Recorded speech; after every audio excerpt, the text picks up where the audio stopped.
Hello and welcome to season 3, episode 21, the season 3 finale of Dualistic Unity. I am just so fucking excited about everything coming up for Dualistic Unity.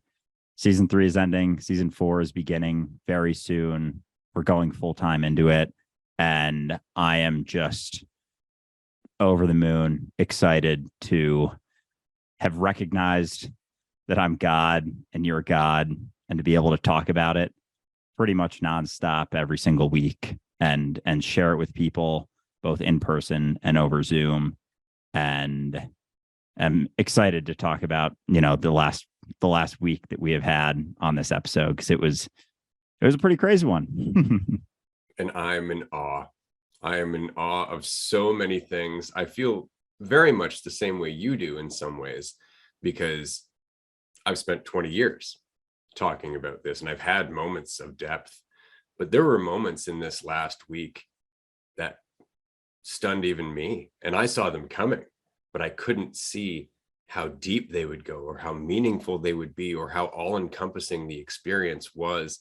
It was so nice to be reminded that the description is never the described, that the experience of unity is truly magnificent and awe-inspiring, and it was great to share it with you. I do want to mention very quickly that every single person who came to this retreat dazzled and amazed me every day of the retreat.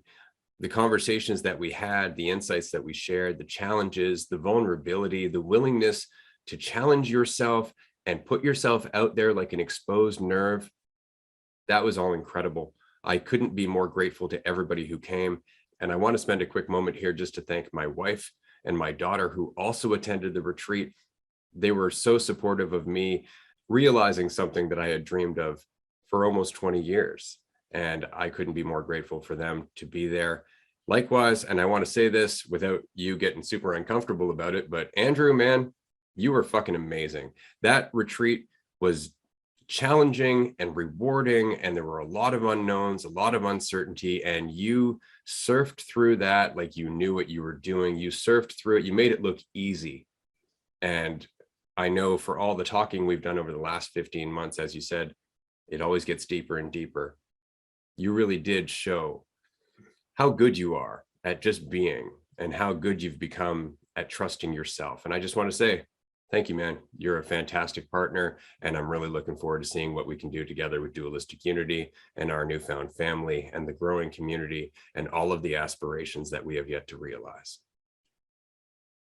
Thank you, Ray. I appreciate that a lot. It was a lot of fun, and I just want to reiterate how grateful I am for you, not to spend, the whole podcast fucking going back and forth, rubbing each other's egos and shit. But yeah, I think you absolutely deserve a pat on the back. The amount of work and effort you put into this retreat is incredible. The fact that we were able to balance preparation while maintaining a mentality of not thinking we knew exactly how it was going to go, or not hoping that it was going to go exactly as we desired it to, and letting go even of the desire for it to go any certain way. It's like we were able to, prepare to the degree that we could, like we talk about all the time, prepare to the state that you can, and then see what happens. And don't allow, or do your best not to allow, your preferences and your opinions and the way you think things should be going to get in the way of how they're going. And I think this retreat was a fantastic practice for everyone that was there. And I would like to say as well that I am so grateful and appreciative to everyone who came, who cultivated the environment that we all experienced for 9 days straight. It was truly incredible. One of the most powerful, impactful environments that I've ever experienced in my entire life, honestly. And it allowed for an amount of growth, I think, that I've never seen in that span of time. I've seen that maybe over the course of 3 years with people, but 9 days was pretty fucking insane. And so I think it was a fantastic practice for everyone, and the mentality that was embodied at an individual level and at a collective level with everyone that was there, including, Dennis, the guitarist, Caitlin, our chef, everyone that was there kind of felt it and was able to relax into it. And it was an incredible show of what's possible. And we'll get into some of the shit that went down at the retreat in this episode, but things that are possible when it's not just one person feeling a certain way. It's a group of people recognizing that they're the same thing, that they are one mind expressed in different iterations.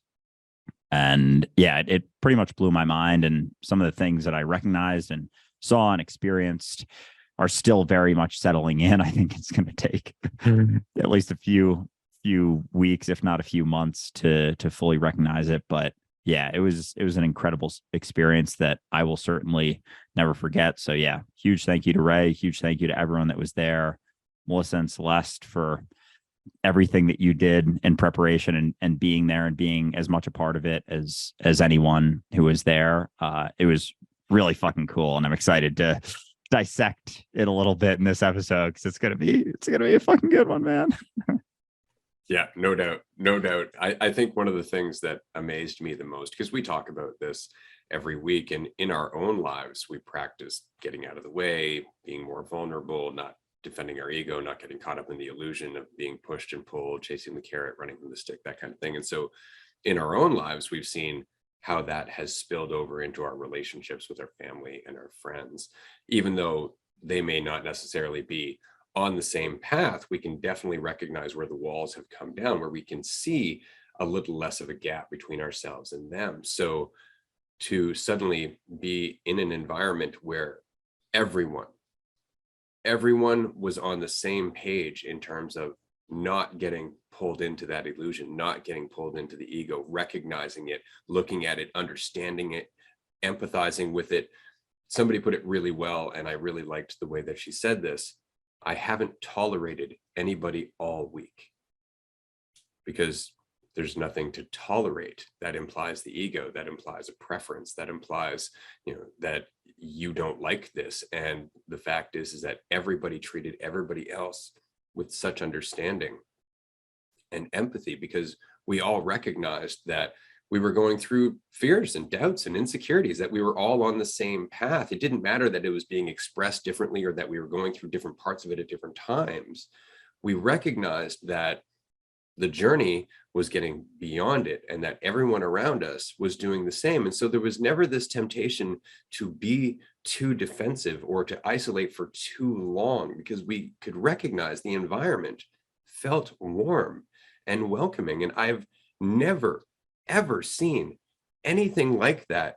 It was so tangible. You could literally walk around just feeling united with everyone. And what amazed me was, as the other service providers that were at the retreat came to join us, like our guitar player, the yoga teacher, the massage therapist, and even our chef, they all felt it. The guitar player at the end of his set took a moment to say, it felt really good to play here with all of you.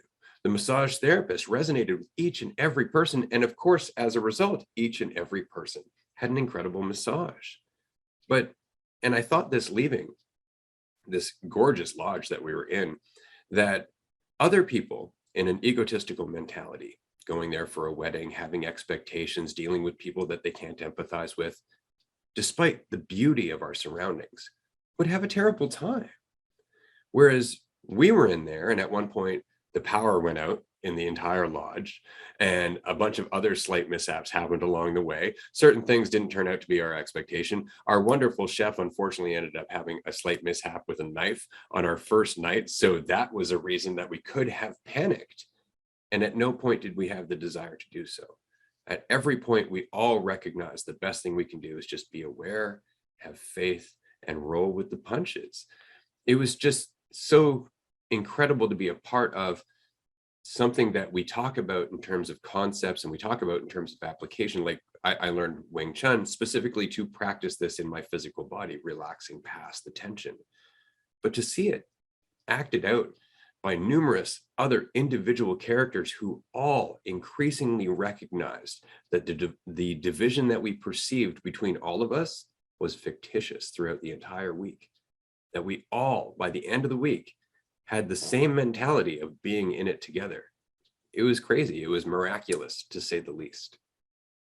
Absolutely. Yeah. I think there were so many things that I've just been, so many insights that have been hitting me left and right since leaving. Cause I think while you're in it, you're not so much thinking about what this means or recognizing these things and seeing it as an insight. It's more just like you're in it and it's continuing to process, continuing to change, continuing to shift. So there's not really any use in trying to digest or understand it. That's what, the time after is for. And since then, I've been thinking back on it, and just a lot of thoughts about how it went have been hitting me. And one of the biggest ones, I think, was recognizing that there's one path towards yourself, towards unity, but there's a lot of depth to that path, and different people can experience it on different levels. And I don't like the word levels, but it's the only word I can think of. So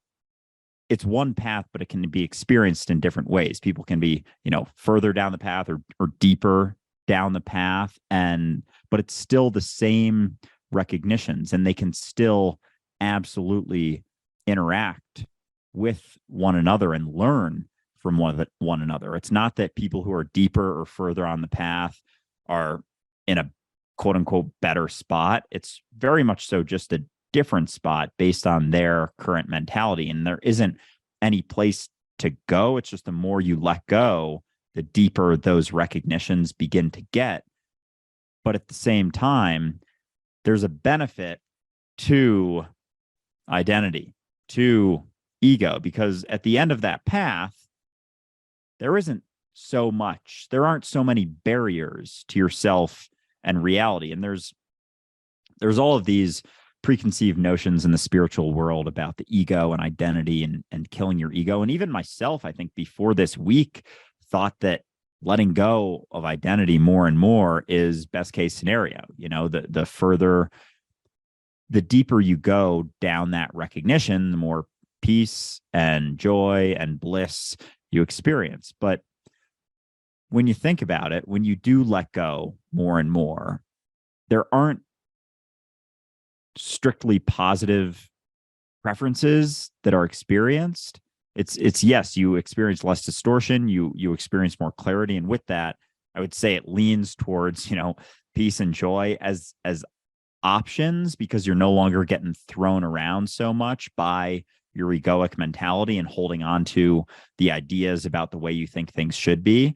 But at the same time, when you're fully peeled back, like when you're, I think of it like an open wound, basically. When everything about you is an open wound and there isn't that barrier, that perception of division between yourself and reality, everything comes in. It's not just, the good and joyful feelings. It's everything. And I'm not saying that this is a common experience or one that I've experienced very often, but it is something I experienced this past week. And it is something that I wanted to bring up in this episode, because I had very much a shift in my idea of identity and sort of seeing the benefits of not fully experiencing yourself as everything, like understanding it, recognizing it, seeing it clearly, but also utilizing identity and being able to play with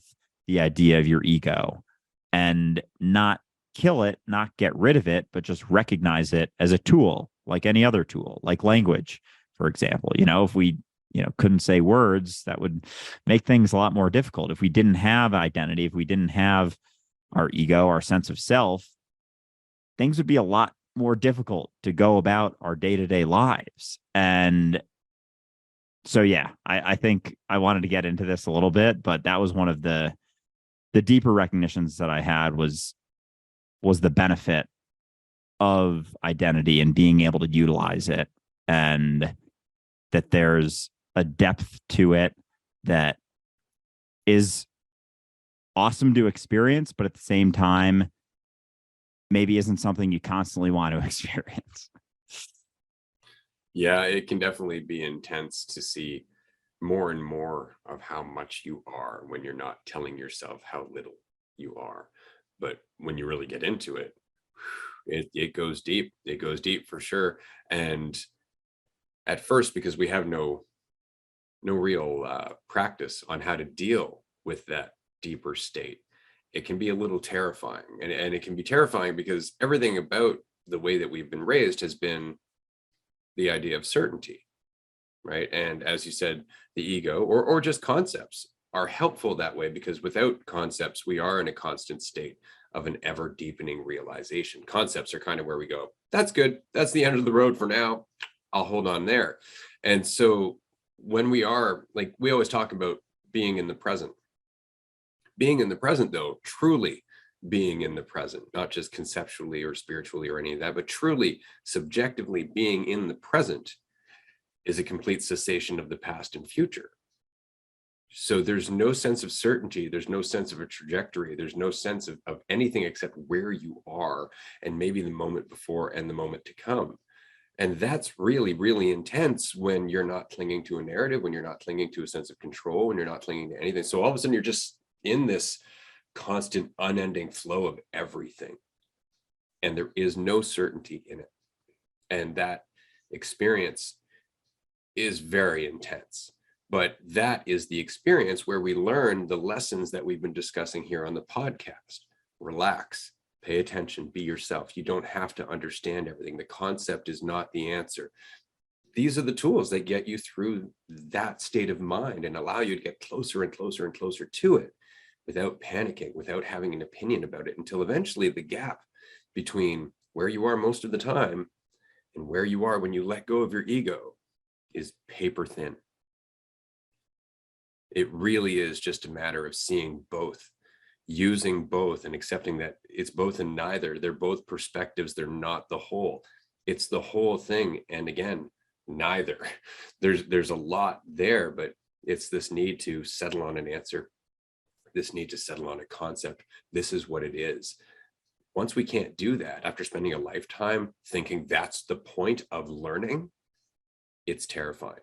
It really can be very scary. And what's worse is that in that state of mind where it is so intense, where you're letting go of the narrative, all of your imagination is there. Everything that you could possibly think of or imagine is at your beck and call. And so if you end up, for example, reacting to that place in fear, because you're not holding on to a narrative of what's real and what's possible, where you are versus where you came from, and so on and so forth, you're just in the here and now. Well, your mind will create its symbolism for fear. So if you're in that state and you become afraid, and all of a sudden you're wondering why there's a bunch of hands reaching out of nowhere to grab you, it's because that is your symbolism for what you're afraid of. And now you're in it. And it's so much more important to question that experience and go, wait, this is just me getting lost in my perception. This is just me getting lost in, what is, or what is potential. And again, that's the cost of being more and more present. That's where the depth of being yourself really start to make sense. But it's about being there. It's about experiencing it and then coming back out of it, processing it a bit. And again, I'd like to give a shout out to one of our guests for this line and this line alone. After dipping in and out of that extremely deep state, I kind of liked it, because once you get used to it, it's awesome. It really is. And I mean that in the most literal way. It is awe-inspiring. I think part of the difficulty I experienced with that and seeing things like that peeled back was that there was still me perceiving it, and there was a fear of letting go. And there was a number of times there was a lot of tears at the retreat, like good tears, like freeing type tears. And yeah, that absolutely included me. I think there was at least 3 separate times that it was like a very intense cry. And a lot of it was letting go of the idea, like the story of Andrew, which has been the root of my experience for not 27 years, because, it was being built over the first few, but, the last 20 years at least has been truly what I've thought I was, even after recognizing the things that we've been talking about for the last year. It was very much still there, and it is still here. And I think that's helped me coming out of it, is that when I was in that, because it was so new, because it was so uncertain and so intense, was a word I used like a million times this week. It was fucking intense. Like I was feeling everything. I was staring in, I felt like I was at the center of the universe, feeling everything, staring into the void. And again, it's not that I didn't like it. I kept looking at it because I was intrigued. I was very interested, but at the same time, there's a level of sensitivity that you experience when you're really in that is fascinating and interesting and cool, but also just a lot. It's a lot going on there. And it's not something that anyone could ever possibly prepare you for. But at the same time, I think coming out of it, and since then, I've been feeling a lot better. And that was, for me, I sort of recognized that, or had that specific experience about halfway through the retreat, and it's more or less processing it and just holding on. I told everyone while we were doing it, I felt like I was on, like a magic carpet ride, just holding on. And towards the end, I started kind of looking around.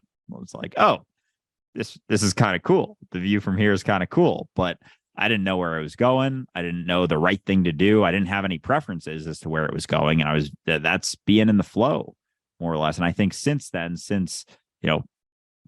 traveling and getting back home and whatnot, like it hasn't gone away. That recognition has not gone away. And I don't think it's something you can ever really unsee, no matter how much you try, no matter how much you try and numb yourself from it. It's not something you unsee, but it is something you can have fun with.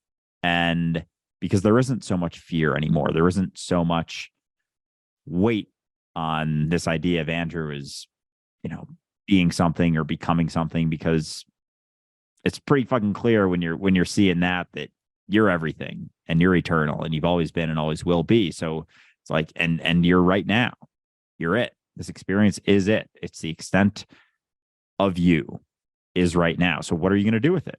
What are you going to do? What ripples do you want to make? What ways do you want to bend this illusion of duality right now? And so you begin to, I think, through processing it, and obviously I talked with Ray a lot about it because it's something that he's been through a number of times and seen it very, very deeply, and as well as some people at the retreat, and just being able to be in an environment like that. I don't think there was any better environment I possibly could have been in.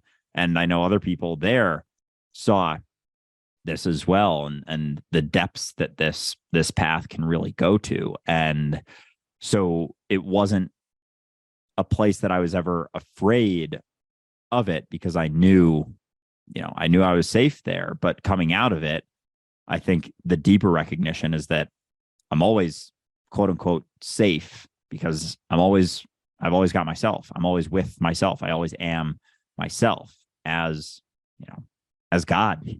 And so, yeah, it was a lot. I think some of the difficulties I experienced were just, really letting go of that story and seeing that I'm not going to be able to unsee this, but through processing. And it's only, it's been less than a week. I'm talking about it like I've been going through it for months. It's like it's been fucking 5 days or 6 days or something. So the more I go through it, you eventually find your balance. I think it really rocks you at first, but as you come out of it, as you get back into things, you're like, oh, this can be kind of fun. Like this experience, I can do some shit with this without all that fear, without all that worry about the way things might go. It's like you're relaxing into it, and it's like you have so much sensitivity to the flow of the way things are going that you're able to have more fun with it, and almost not change it, but have a higher degree of an impact and influence here and now, the more sensitive you get to it. And I think the more I see that, the more fun it's going to get, as opposed to, being quite so scary. Isn't it funny how much of our fear comes down to letting go of who we think we are? It's just, but I'm so used to thinking of the world this way. I'm so used to thinking of myself this way. I'm not sure how to operate like this. And there is that fear, but that's the point, right? Is reality, when you get out of the way more and more, when you question your idea of yourself and you start to surrender and you start to align and you start to gain more sensitivity and all of that. And I say reality, I understand I'm creating a dichotomy here, but the experience of living seems to make the promise that if you let go, you will find fluidity, that you'll find more awareness, that you'll find more vulnerability and more chance to align and more influence over your life as a whole. And we are just afraid that that might be true, that it really is that easy of just surrendering, and reality will take care of us because we're reality itself. And of course we try testing the waters, like, okay, I'm going to surrender, let's see. Oh, something bad happened, it doesn't work. And there's our opinion and our preference, and the ego comes right back in. But yeah, this whole week was incredible. And for me, it was really about the timing. That was the one thing I noticed more and more than anything else. Is I was going through thoughts about Ray. As long as I didn't entertain those thoughts, the next thing to do would always present itself, whether it was to walk down the hall to check out a painting and then run into the right person at the right time to have a conversation because they had a question, or anything along those lines. Like, it just seemed like the flow established itself, so long as I didn't get lost in my inner narrative. And that was incredible to watch that timing play out, to actually watch everybody doing this. I swear it was like watching a ballet of insights, meeting other insights at exactly the right time to help everybody progress along the path that they had individually decided they were there to look at. Everything was perfect. But I wanted to take a quick moment and make sure I make this clear to the listener right now. Nobody is convincing anybody of anything at this retreat. We are not trying to tell you about unity. We're not trying to tell you that you're God. It's really none of that. That is just the result.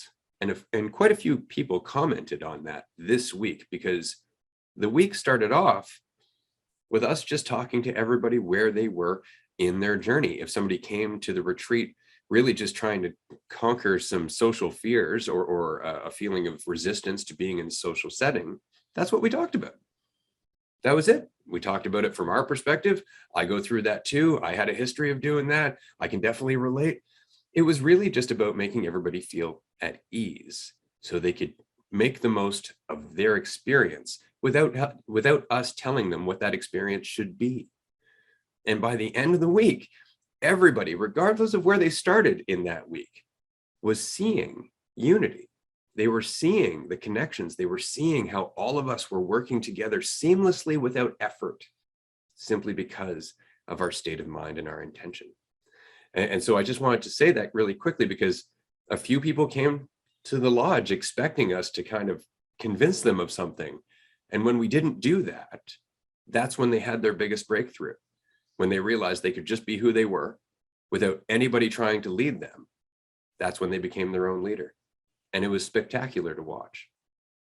Yeah, that was a part I really enjoyed, and another thing that I've been processing and sort of recognizing after the fact was, obviously we had deeper conversations there for sure, but a lot of my individual conversations that I had with people were just about life, just about things they were going through, things I was going through, sharing experiences, talking about different things. And like, that was it. And it was so fucking crazy for me going into throughout this, really having no idea like what I'm doing.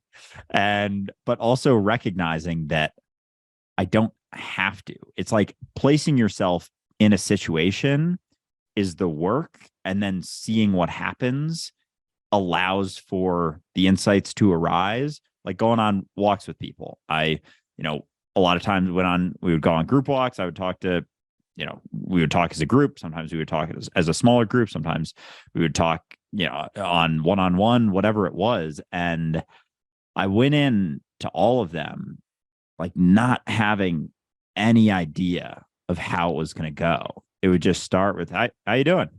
How's how you liking the retreat so far? How's your week been? How's life? You know, what things are you going through right now? And it wasn't, there was no fucking like teaching ever throughout it. It was just conversations being had, similar to this podcast. Like, we're just having conversation. We've always just been having conversation. Sometimes we'll sprinkle in some specific topics, but pretty much right now we're just having a conversation, going back and forth, talking about shit. And that was one of the coolest things I felt, because we never want, as Ray just said, we never want anyone to believe in anything we say, not believe in unity, not believe in non-duality, not believe in anything. Just go about your life, let go, surrender to where you're at. And it's all that's going to be left. It's all that's left when you let go of the illusions that you hold on to, when you let go of the conceptual division between yourself and the person you're talking to, when you let go of your preferences of how you want things to go or how you think things should go. It's what remains. And so there isn't this guidebook or this, structure or way to do things that gets you there. It's the letting go of the belief that there is a structure, that there is a right way to do it, that there is, a perfect thing to say ever. It's never about what you say. It's never about what you do even. It's about the mentality that you're in while you're doing it. And so if you're in a state where you're talking to someone and you're not judging them, you don't have preferences about how you think the conversation should go or how you want the conversation to go, that's going to be reflected. You're going to be embodying a state of freedom, embodying a state of joy, relaxing into the flow of reality while you're having the conversation. That person's going to feel that. And by the end of the conversation, if they started out, not feeling that, they're going to feel it at least a little bit more by the end of it. But it's not about what you've said. It's not about any advice you've given. It's about the mentality that you're embodying along the way. And I think that was some feedback I got just talking to people, because I was open about it. I was like, this is a totally new thing for me, as much as it's new for you, maybe going to a retreat. Like, me fucking, co-hosting is, I didn't even think of it like that. I felt like it was just hanging with people, talking to people. Obviously, we have some responsibilities being at a retreat that we're hosting, but it really, the more the week progressed, the less it felt like I was any type of, person that set this up, and really was just in it with everyone else, experiencing a retreat, experiencing what everyone was experiencing in that, which was really just a flow state of bouncing from person to person, from situation to situation, from experience to experience, letting go of the way I think it should be going. And it's like, I don't know how things are going to resonate, but, being able to sit in a room with a bunch of people and just be relaxed and not think that, you should be doing anything differently than you are, is hugely impactful. And it's impactful beyond anything you could comprehend or measure. And so I think that's one of the, there's so many things that hit me and have hit me, but it's really just about the mentality that you embody. And when a collective embodies the same mentality, the impacts are insane, because it's all impacting each other. And so it's like an exponential sort of feeling as more and more of that experience or mentality is embodied. It changes everything. And it just makes me wonder, if we can have that in a lodge in Canada with 12 people, like, it gets me fucking excited about this conversation and where all this is going, because there were some fucking shifts made during that week, and I couldn't be more excited to see where it goes in all of reality. Yeah, absolutely. I learned so much in this week, and it was honestly because I was able to float around in that mentality. And I wanted to say quickly that while we say everybody in the same mentality, that does not mean everybody was agreeing about everything. The mentality was not taking ourselves so seriously that we couldn't disagree about things. We couldn't see alternative perceptions. We shared the mentality of openness.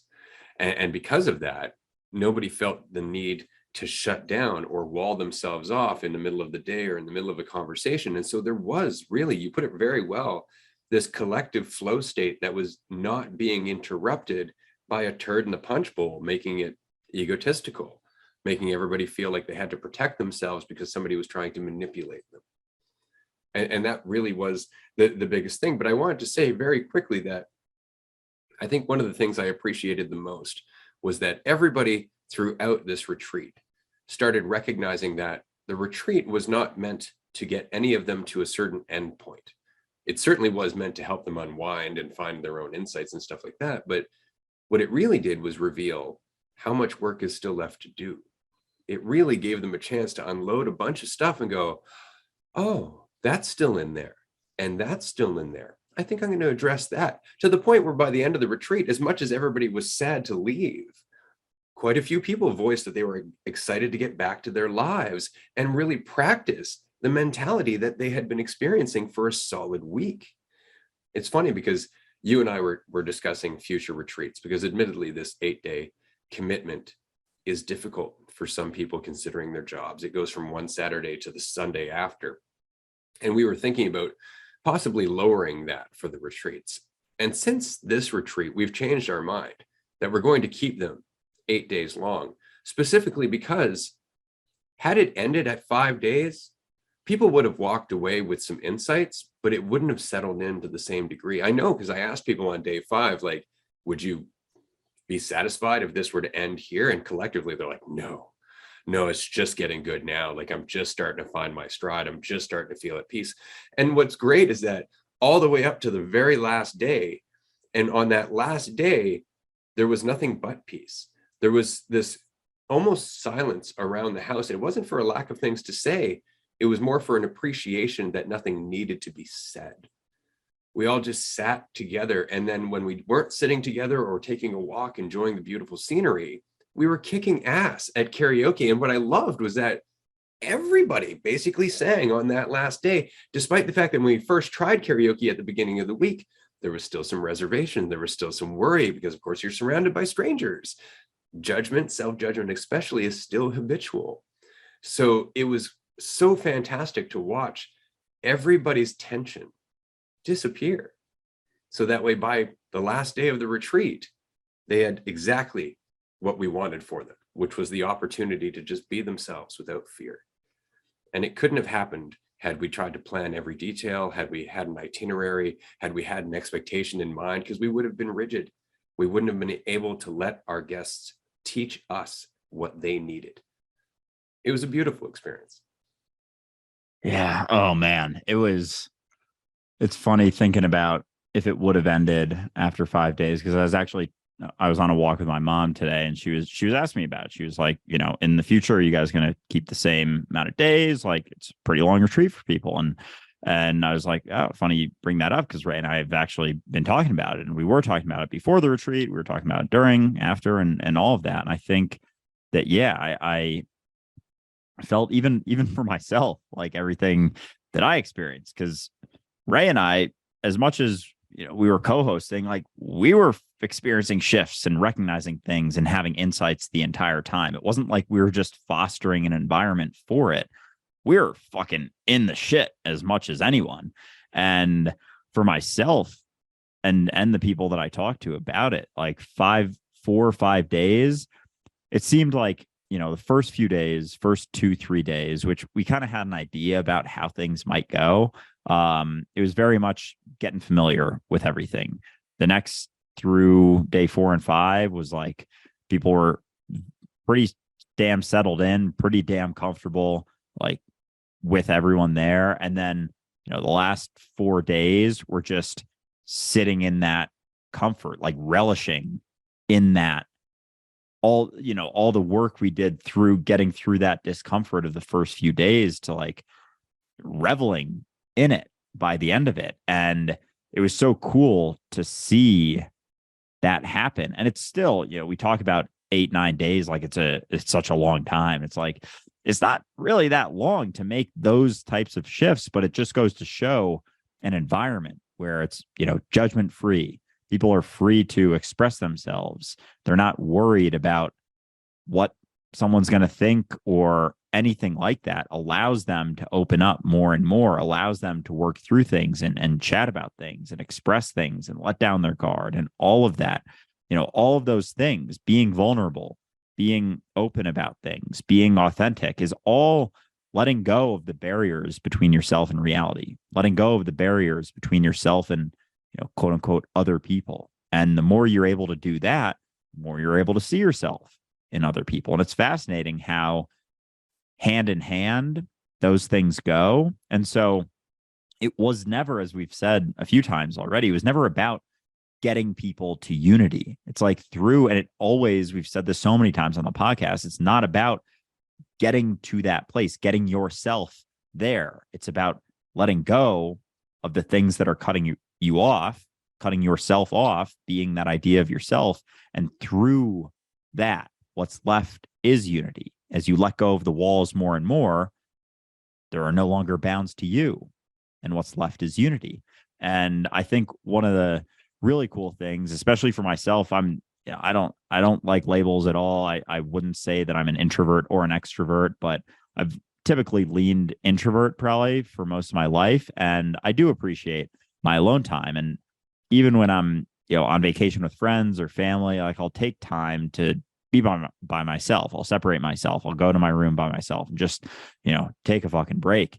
And there were a few times where I remember in the past I was in a situation where in the past I would have done that and I didn't.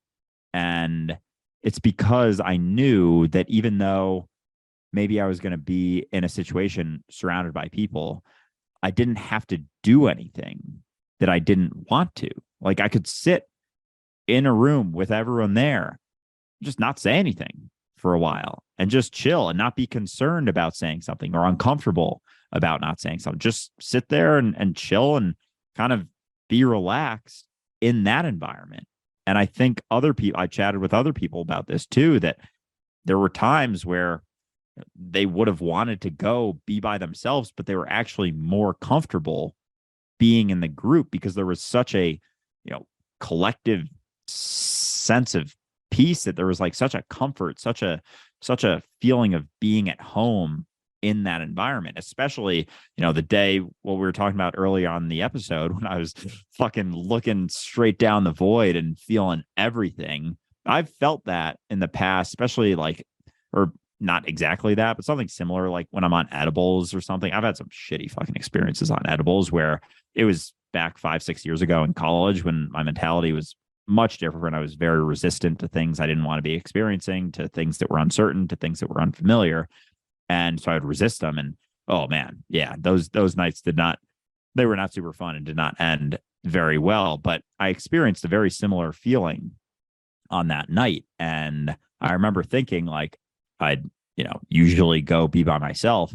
And I went and fucking sat at the dinner table with everyone, staring into this fucking void, knowing damn well I'm not going to eat anything. I'm probably not going to say anything, but I wasn't uncomfortable at all the entire time. I was just sitting there chilling. People probably knew I was going through something because I was just fucking staring at the wall, like staring into the fucking void that encompasses everything and nothing, and seeing myself as literally everything that's ever been and ever will be. I was in that spot for, I don't know, 2-3 hours. Felt like 2 or 3 fucking months, but I think it was about 2 hours. And there was a comfort in that. And so it just makes me wonder on a quote unquote larger scale, what that impact could be. Like, how comfortable can we really get with reality? How much of an impact is our collective mentality of believing that our idea of ourselves, believing that ego is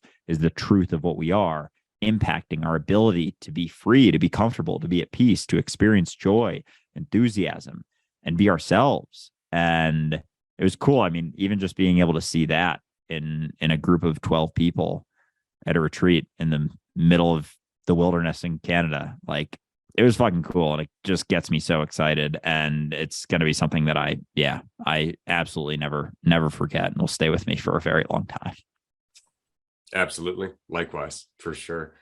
It really, reminded me a lot of Einstein's quote that you can't solve a problem from the same state of awareness that created it, because I've been in households full of people where I had to manage large groups and relationships, and they were all egotistical people, and you're juggling, you're doing the itinerary, you're making sure that everybody is catered to, and in very much a way that is sporadic and random and chaos, and it's really unpleasant. But this entire experience was so effortless and seamless that I could not help but think to my other dream that I've talked about here and there, about ultimately showing the world that another way of life is possible. Because in the house that we were in, if you were to look at that as kind of representative of a small town, let's just say, could you imagine any one person trying to sell something to someone else in that house?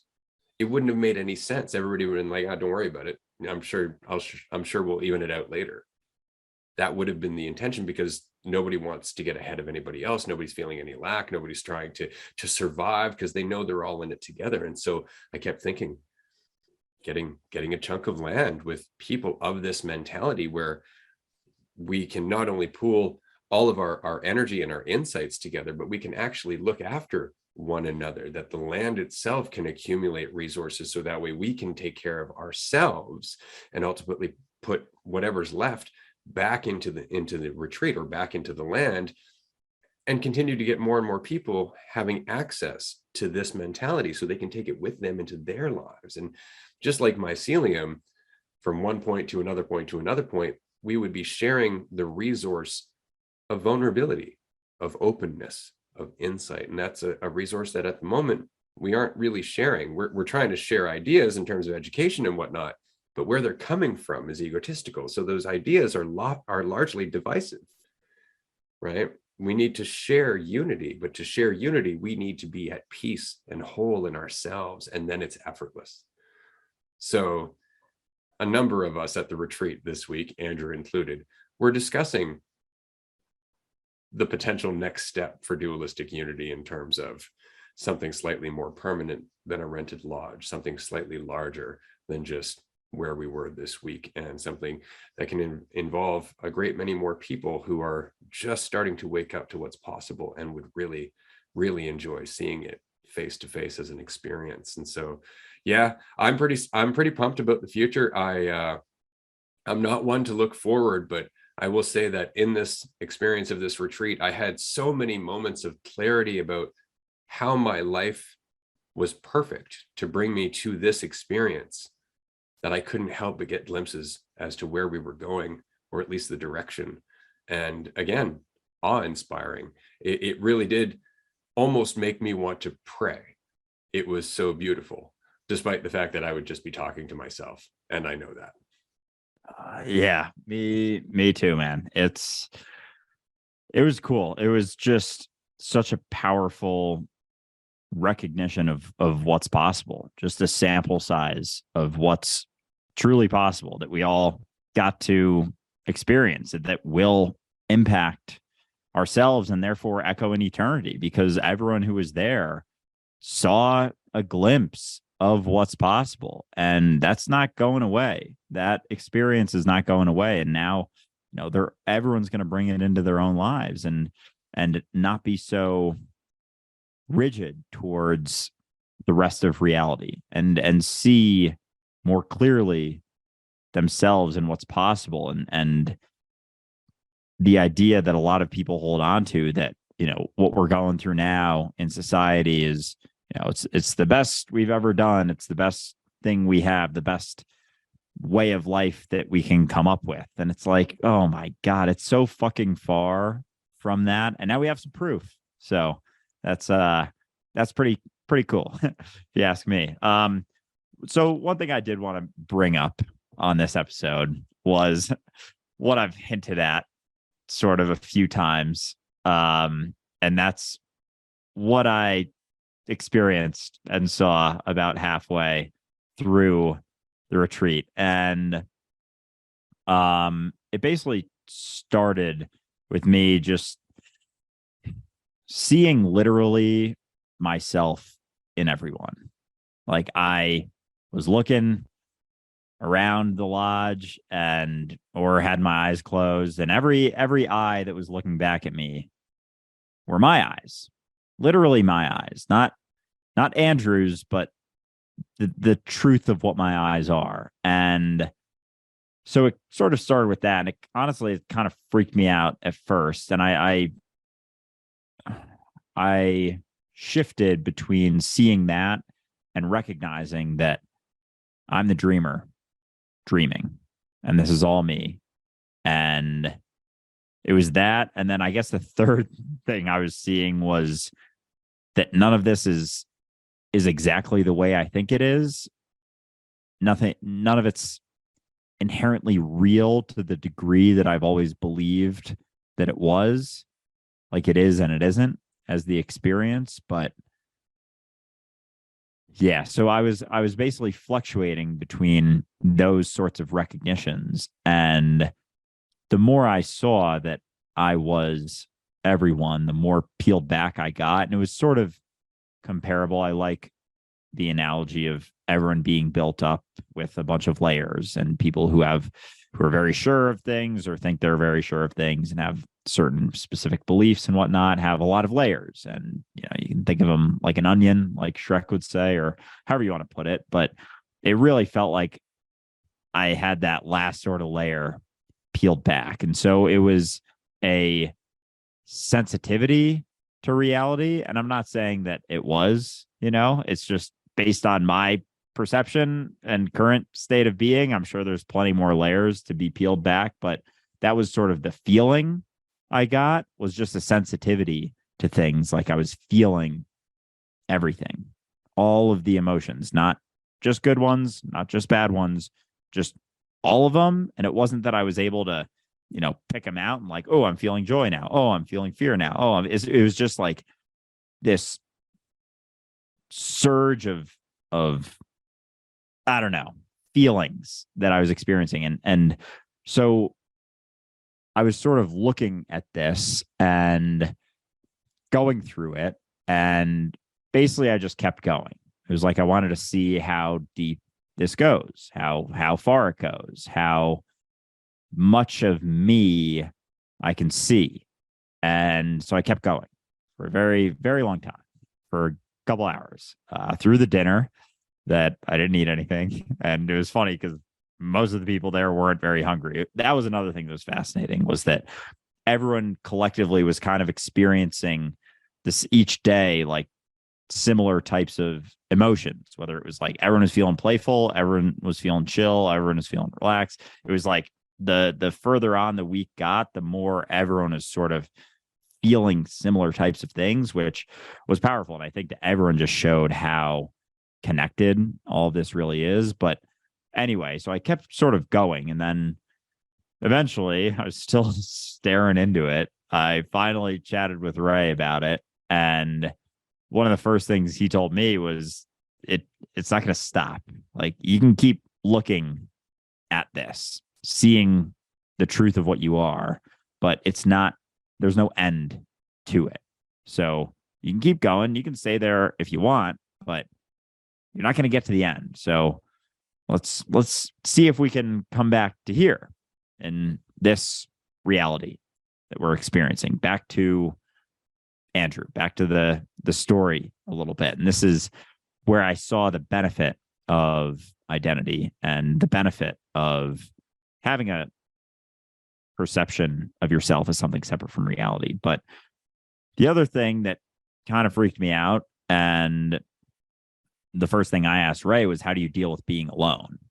How do you deal with recognizing that if everything is you, if you're me, I'm you, I'm just reality experiencing itself, no bounds that inherently separates me from it, and it's all me. It's all me. It always has been, and it always will be. And that freaked me out because I was still thinking of it through identity as me being alone, which implies that you could not be alone, which also is impossible. So it really isn't being alone. It's just seeing that it's all you, but it has nothing to do with the idea of you, with the story of you. And yeah, it was. And then as Ray and I were chatting, it was literally felt like I was talking to myself, like literally talking to myself, not just, recognizing that Ray's me too, but literally. And that was pretty wild. But anyway, so that's some of my thoughts. But I know Ray has seen this a number of times, and as he was talking about before, that division between seeing that you're everything and playing the part, playing into the story, gets thinner, and it gets a little more fun.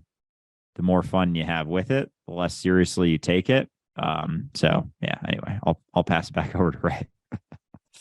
That's awesome. I would like to say one more time how proud of you I am. And I know that's not really the right word because kind of acting like a dad there, but I mean, in general, super impressed, man, with how deep you went and how much you saw and how you dealt with it with a certain degree of grace, because it is a little freaky when you see it, when you genuinely see it, when it's not a belief and you're looking at somebody in the eyes and you recognize where everything they're saying is coming from. And the timing gets so odd that you're just like, wow, you really are an extension of my consciousness, not me, the body, but you're actually seeing you and all of these people like synapses in a single mind. And you can see how they're firing together. You can see how they're working together. And it really can freak you out to some degree. But on the other hand, and you were kind of saying this earlier, like there's a trade-off. On the ego side, you get the illusion of control, the illusion of certainty and all that other stuff, but you also get conflict and suffering and misery and all that other fun stuff too. Whereas on the less ego side, you have no certainty whatsoever, but also no limitation. And that's the unexplored territory. And we really saw how that might yield a different world for us this week, because it was because of that mentality that none of us were protecting ourselves, that none of us were holding up walls from everybody else. And so we could actually start experimenting with almost a different kind of relationship, a relationship that this society doesn't discuss and doesn't encourage because it's a selfless relationship. But as we were practicing that selfless relationship, certain things started to happen this week that were mind-blowing and otherworldly, to say the least. And I'm not going to get into the details because anybody who wasn't there is going to take the wrong impression from this. But language at one point truly became optional. And we were in such a state of openness and vulnerability and love that at one point, a spider, a brown recluse, came down from the ceiling from this outdoor gazebo and joined all of us. And when I say joined all of us, I mean it made itself known. And then it went back up slowly and it came back down to share the cannabis smoke that was going on in our group. And I know that sounds unbelievable. We thought the exact same thing. We're like, this is kind of a cool coincidence. He seems to be digging it. The spider ran away at first and then came back down, disappeared under the couch. And as we were wrapping up our night, we looked down at the ashtray to see this spider, the same spider, sitting down, just grooving to the cannabis smoke. It was possibly one of the trippiest things I've ever seen, but the spider itself had no fear of us. It was absolutely aware of us. It almost knew there was no danger. I've never seen anything like that in my life. I've never seen a spider willingly go to an ashtray with smoke and then sit there looking like it was either dancing or stretching. It was the definition of trippy, but that's what I mean, is that it's only the definition of trippy because we live in a world where we absolutely think we're disconnected, that spider isn't the same intelligence that we are. So what is possible bridging that gap? What is possible in that mentality? We can't know until we get there. And that's what kicks us in the teeth. We keep wanting proof. We keep wanting some evidence of what's going to happen, but you need to get there in order to understand it. And we're just getting there now. Yeah, that experience was fucking trippy as shit. And it was so cool to see it. But You bring about a good point, because especially because I reposted that God conversation video recently, and so many people, they talk about God and the idea of God and Jesus and all of that is, being able to do these things or whatnot. And it's always an idea of God. It's always a concept like, oh, if you're God, like, give me $1 million. It's like, who says that's what God does? Like, who says God has ultimate control to create money? Like, where did that come from? That's just an idea that you're holding on to. That's your definition of what God does. It's not objective. It's not objective truth. And it makes me wonder with Jesus and the mentality, and we've talked about this before, probably on the podcast, I'm sure, about whether it was just Jesus or it was all of the people around him, everyone at the wedding when he changed water to wine. If they weren't able to see deeply that, it was one mind expressed infinitely, that they were all the same organism, being expressed in different iterations. And if that didn't have a massive impact on that shift, that they were able to shift reality because there were so many of them who recognized it. But it makes me wonder with those things and everyone's idea of like, oh, well, you're not God because you've never done a miracle and whatnot. And that idea that you can control a miracle, that you can do it with it what you want to be done, and that's how it goes, exactly how you wanted it, is so against everything Jesus ever talked about letting go of need, letting go of your preferences, letting go of your idea of yourself as something that can do it. So it makes me wonder, with our mentality that week at the retreat, like, we saw some trippy fucking shit, but it was never anything that we expected. It was never anything like, oh, let's all hang out and recognize unity and get this spider to dance and get super high and like want this more, cannabis. And it was never anything like that. It's a result, as you mentioned, right? It's a result of the mentality, the trippy shit, the quote unquote miracles, is not about our preferences of what we want to happen. And it's funny because we made a joke of this the other night when we were back in Nanaimo with Maddie, and it was like we were hanging out in a darker area of a park, like on a walk, and all of a sudden the light turned on and like the area got a lot brighter. And I said something like, oh yeah, I felt like it was feeling pretty dark in this area. And so it was like a passing thought, but it wasn't like, I'm going to turn that light on. And I'm not saying that my thought turned the light on, but it's things like that. It's the passing thought, not having any idea of how it may happen, or even that you feel like it needs to happen.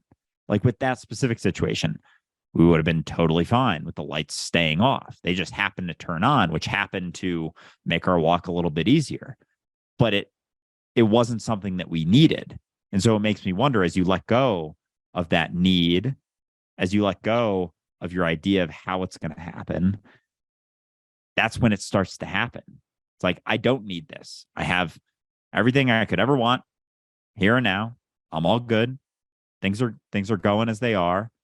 And that's when, reality starts working in your favor, but it's not something you can fake. It's not like, oh, I don't want that to happen. Is it going to happen? I hope it happens. And like whispering it, it's like with manifestation. It's like, I'm so grateful I have $1 million. I hope I get $1 million. It's like, well, shut the fuck up.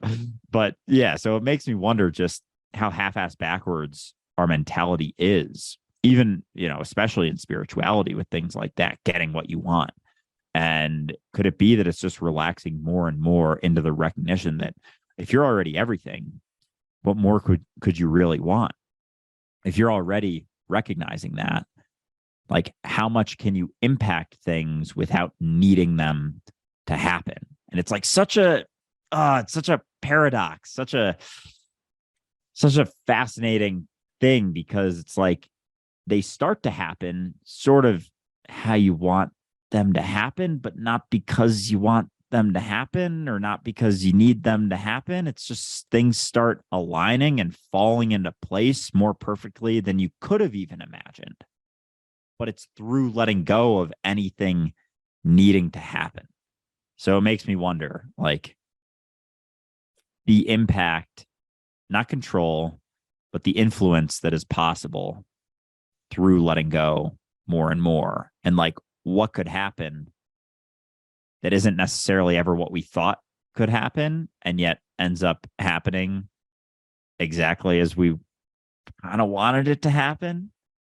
It's a fun thing to wonder about. That's for sure. And there's so many layers to it. We're going to have to wrap up here quickly, but I just wanted to toss this in quickly that it seems like it's what we wanted to happen when we're not thinking about ourselves and we don't have any preferences. But it's not quite that, because it's already happening. It's already in motion. The only thing that's happened is that we've gotten out of the way, so we're aligning to what we're already doing. Like, we are already doing everything. It's just that we lack the mentality and the responsibility and the clarity to see the timing happening. And so we fall out of alignment, and then we don't see the timing anymore. And of course we don't, because we're not in it, right? So the symbolism and the clarity is gone. And that's the point. And when you're in it, when you do let go and you are in that state where you can see the timing, that every single thing that's meant to happen is already happening, and that your inner narrative is just a second behind it happening perfectly. Well, in that place, there is magic. There is an ability to align with reality, to feel it tangibly, like you're touching a table with your hands and shake it. But we're just starting to understand that. And it really does require us to get past this idea of ourselves being individual, because that, I think, is the biggest misunderstanding. We look at Jesus, we're like, oh, it was the only Son of God. It was this one person. And of course, that's what the ego would think. But there isn't just one person. That's not a real thing. We are all one person. And as we start to wake up to that, that one person is reality, and the lines start to blur. And what's possible? I don't know, but I know it's way more than my limited egotistical mind can come up with. But I will say that, imagination is the limit. The sky's the limit, however you'd like to say it. I'm damned excited to find out. And on that note, Andrew, we're going to have to start wrapping up this episode. Anything else you'd like to bring up about the retreat before we do so? I think just last thing, you kind of mentioned this before already, but the mentality that was embodied throughout the retreat of selflessness, and how funny it would be if someone, tried to one up someone, or, get them to sell them something for cheaper than they knew it was worth, or, whatever we do in our current society that's so inherently divisive. Like, that mentality of selfishness, of, the limited idea of selfishness, not the full circle idea of selfishness that we've talked about a few times, but that limited idea is required to keep this system running, to keep, the train churning, the train that our society has been running on for at least the last couple hundred years, and longer, significantly longer than that even. And so selfishness is promoted. Like, it is all about getting more for me, one-upping them. How am I doing relative to them? Comparison, fear in that, worry about others' perception of you, because that will have such a massive impact on what you are, or who you think you are. And all of those things are reinforced by the mentality that's perpetuating the system that's causing all of it. Like, it's such a vicious, brutal cycle. And it's so easy to get caught up in it, because it's just become the default sort of mentality situation that we're in. It's the broader, the majority, I guess, of our collective mentality.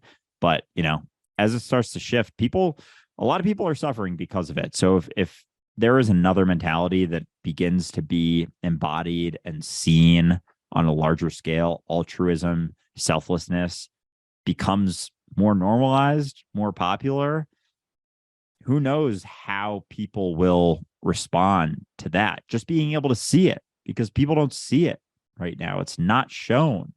Anytime anyone gets a bunch of money, they're holding on to it, doing shit with it for themselves because they think they're just themselves. But what if someone gets a bunch of money and knows that they're everything? How much could that do? I'm excited to find out. Likewise. And before we give away any more details about that, we're going to end this episode here. But if you're listening to this and the path that we're discussing right now is of interest to you, I can't stress enough that you should make it to the next retreat if you can, or the one after that, because we're looking at expanding this. We're looking at this expanding through us, I think is a better way to put it. And since Andrew and I are radically letting go of what we think is possible or impossible, this is going to happen fast. So if you would like to be involved in any way, shape, or form as this comes together, reach out, get in touch with us, join us on Discord. Definitely join us on Patreon, because it is our Patreon supporters who are going to get the first news of all new developments, including, and I just wanted to say this quickly before we wrap up, the next retreat. The next retreat will be happening again in Port Alberni on Vancouver Island. We're going to have Chef Caitlin join us again. We're going to have the same fantastic service providers. We might see a few people from this last retreat. It's going to be amazing. Definitely keep an eye out for tickets. Patreon supporters get access first. Thank you so much for everything that you have done. This episode, this season, the entire podcast has been informed by you, the listener, you, everything, you, awareness itself. We hear you. Even if sometimes you don't know that you're talking to all of us, we do hear you. So thank you for being here. Thank you, and goodbye for now.